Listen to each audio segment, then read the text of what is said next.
So, as a cultural historian, what is it in a human psyche that is making these young girls look back 500 years into history and idolize a woman who was convicted of adultery, witchcraft, and beheaded? You sort of touched on this, but maybe... Yeah.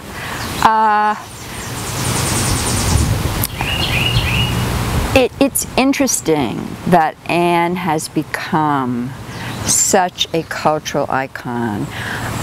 In some ways, I would compare her, even though it's going to sound crazy, to Marilyn Monroe, in that the mystery of her life and death, you know, so much of a tabloid nature surrounds Anne, even though she lived in a time pre-tabloids, but she certainly had people talking about her as though they were writing tabloid articles.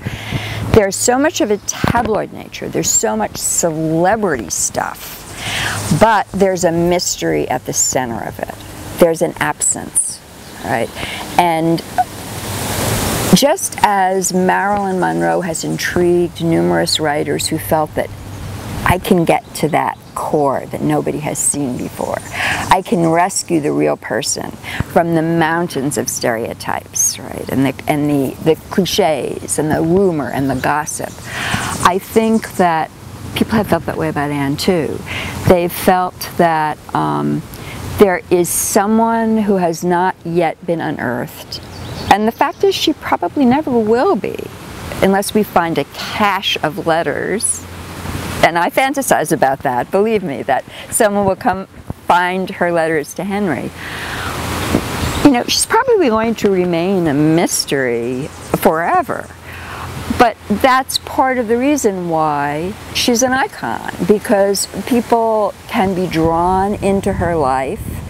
They can develop fantasies about what they're going to bring to it that will get to something no one else has gotten to before. I know that that's how I felt. When I started writing the book, I have to admit there was something of a rescue fantasy going on. My earliest books were about contemporary culture and young women in particular, and the way in which contemporary culture has created constraints in their lives. Eating disorders and dissatisfaction with the body, and I have always been motivated to some degree by the sense that the experiences of women are untapped mysteries, that there's always a secret life that begs to be talked about and that other women want very much to hear about. And that's first what drew me to Anne. I we went to England one summer for me to do some initial research, and I saw a portrait of Anne that was hanging in Hever Castle, which is Anne's childhood home. And we don't know whether this portrait is based on an actual sitting or not, but it's one of the portraits that stand for Anne in the popular imagination. And in it, she is clearly at most 12 or 13, because she's wearing an English hood rather than a French hood. Anne brought a certain style of hood into fashion when she came back from France. But this is before that.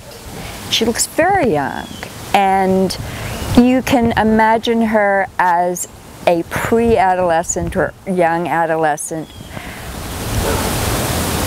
living in Hever Castle before any of this stuff happened to her, right? Before she's sent off to Europe to be finished, before she meets Henry, before the intrigues and the scandal and ultimately the execution. Here's this young girl. And I saw this portrait and I just felt an incredible rush of emotional connection with her. I felt no less than my young students who came to my office and talked about how they would cut themselves at night. They never told anybody about this before, that Anne had a story that she wanted me to tell for her. Now I know that's grandiose. I know that's grandiose. But I think it's part of what motivates all writers. They have this sense that they've got something, that the subject of their book is speaking to them in a certain way. So I, in a certain sense, thought I was going to rescue Anne, just as numerous contemporary writers have thought they would rescue Marilyn Monroe. And I think that my little dog also has an idea there about rescuing someone, or possibly someone will need to be rescued from him. I soon found, though, and this is what kept me going, that Anne was more formidable than that. That, you know, she wasn't simply someone who had to be rescued.